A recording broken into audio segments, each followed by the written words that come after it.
Hey, what's up? This is Dillio coming to you with another independent artist video, and this video is going to be a little bit different change of pace. And the reason that it's a different change of pace is because I'm going to be giving you some tips for beginning singers. So if you're an advanced singer and you can run like the wind with your vocal tricks and stuff like that, this may not be the video for you. But if you're someone starting out or still learning your voice and learning what you got to do to create better vocals, I believe I have some tips on here that will help you. You know, it was one of the comments I saw during a live stream, and I thought, yeah, that might be a good idea. I never thought anybody would want to learn from me about singing, but I said, why not? Let's give it a shot. Let's continue to create some good stuff to talk about and just really to help. You know, so this is sort of a motivational people for those who are trying to sing. So if you heard my albums, or you know, a lot of people ask me what's my vocal chain like, and then you know, a lot of people hear me sing on the live streams, and I do all right. You know, I have a little bit of fun, and people are asking me, you know, how did I get to that point, or how did I sing the way that I do now, and what were some of the trials that I might have went through. So in order to talk about my journey has to go way back to Michigan, Flint, Michigan, singing in my parents' basement. And the thing is there, so I grew up in a very conservative household. So you know, a lot of gospel music, a lot of Christian AM radio playing, and you know, you might hear a little bit of songs here and there, like on the TV. For the most part, it's pretty conservative, and pretty much out of the whole family, I was probably the main one that was like really interested in making a career out of music, or really wanting to do something with it. And oftentimes, if you're the only one, you may not feel the most comfortable exercising your voice. And you know, I had music technology there around me, but as far as finding influences, I was still looking for influences. And one of the challenges I dealt with was that, like, I wanted to record my singing. I wanted to record my vocals, and I wanted to play it back. But the thing is, it's like oftentimes when you're new to creating music and stuff like that, it can go late. And you know, this is during a time transitioning from bedtimes to bedtime. So oftentimes I would sit in the basement on the desk, and I would sing under my voice. And the problem with that is that, so I was still learning how to have confidence for that. And I wasn't one of those kids that just kind of took to singing in the way that most people did, even though I did sing and I did get compliments in church back in the day. But there was still, I always felt like there was like a distance between what I was doing singing and what I thought people liked, or what people thought singing was. So like, yeah, you sing, but this person sang, you know, like maybe as a kid, I would sing a certain way, and then see another kid sing a certain way with so much more of this, and just listen to the audience respond so much more. And so for a long time, I developed a bad habit of singing under my voice, or just singing without not a lot of power. And it took its toll on me, because that kind of transitioned, and that habit stuck with me for a while till I learned how to find my voice. So, you know, that goes to the first point, is that I guess if you're a beginning singer, you have to find an environment to sing.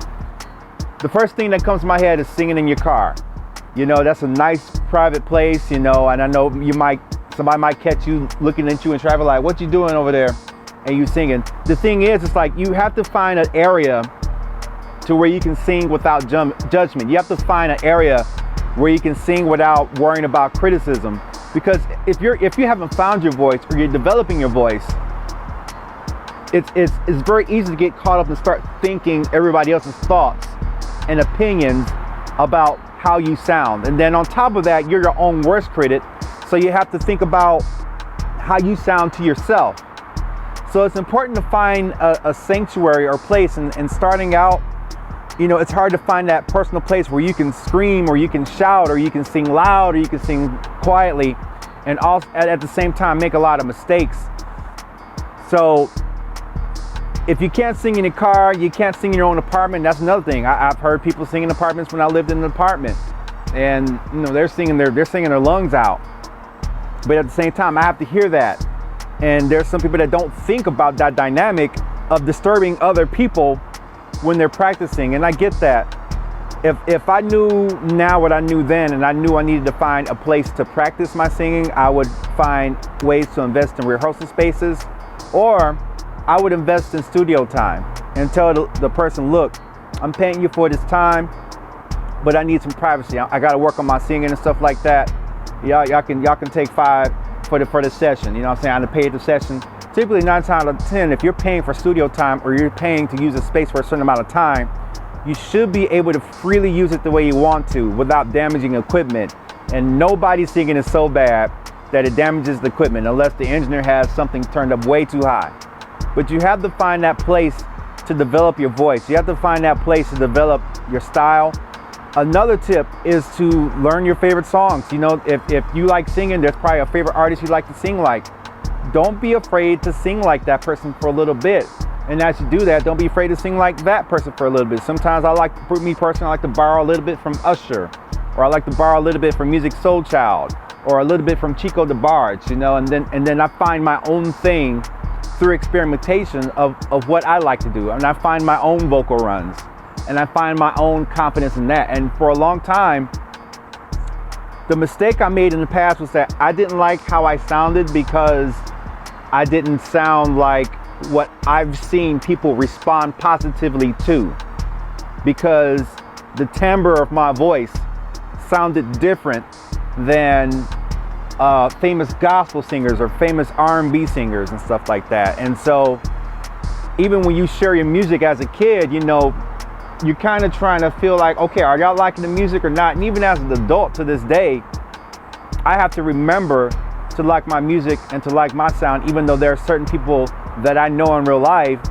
that really have no interest in it. And that's okay, because I've learned that there's so many more people in the world that will like what you do the way that you do it. And it's important to remember that. But if you're a kid growing up in a small town, you don't know those things. And how do you talk to a parent, or how do you talk? And if you don't have somebody you can talk to deal with those struggles, how do you get guidance through that? How do you even know what to ask for? How do you know what to ask for help with when you're starting out singing?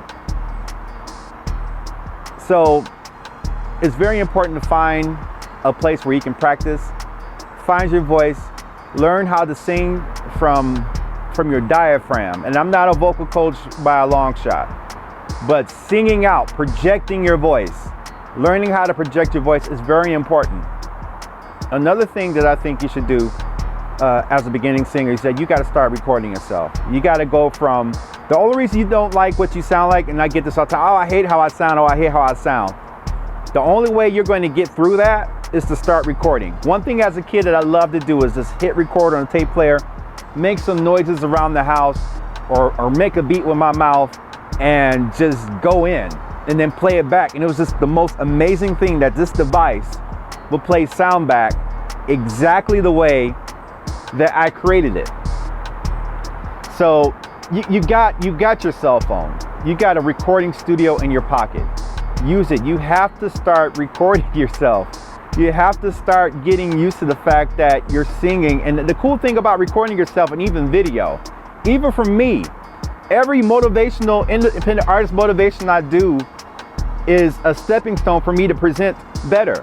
One of the things I want to improve on is looking right at the camera and talking to the camera like it's a person. Do you know how weird that is? To talk to the camera like you're talking to a person. But I know for personal experience, when I'm watching YouTube videos, I can know when someone's looking at the camera like this and they're talking and any other stuff, and you know they're looking at the camera. You're trying to get information that you want, but they're looking at the camera like this and they're talking. See that difference, Phil? But if I'm talking to you like this, maybe it shows a little bit of genuinity. Maybe it makes me come off more genuine that I talk like this. Another thing you got to try and do is not to take your singing so seriously. And that's a big thing I've had to do for a long time, is not to take it so seriously, not to have to be so perfect, not to have every single note perfect. And oftentimes, no one sings perfect. And I'm going to put this note in here. Everything you hear on the radio has been processed. There are some very talented singers that sing amazing. Absolutely.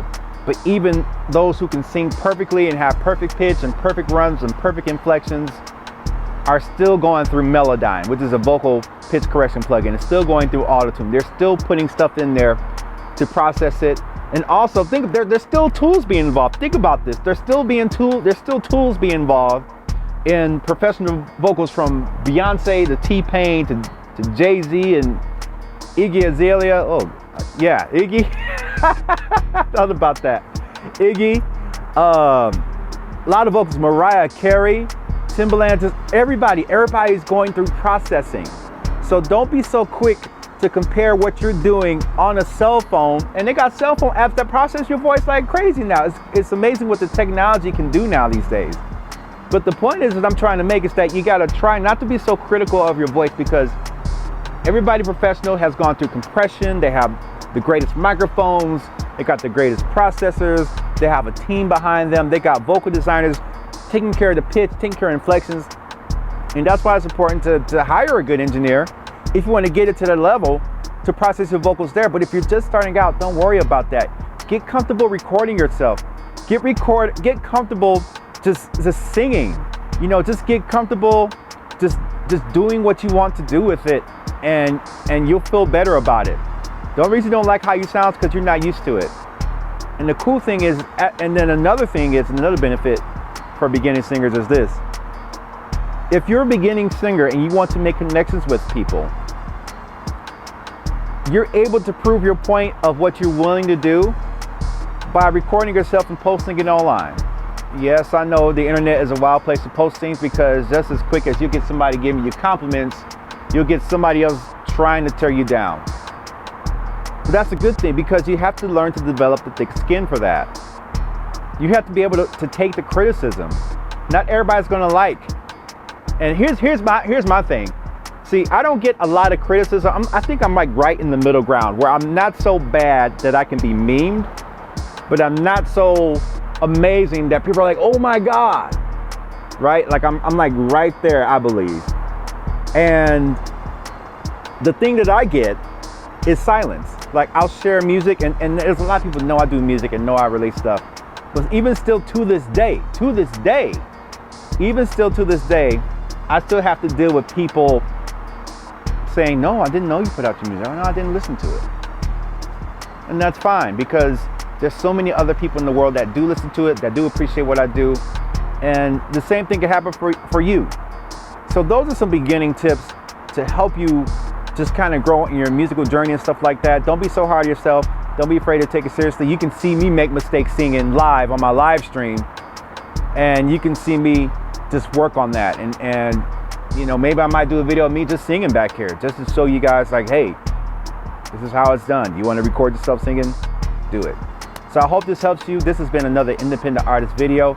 Like, comment, subscribe. See you in the next video. I'm out. Peace.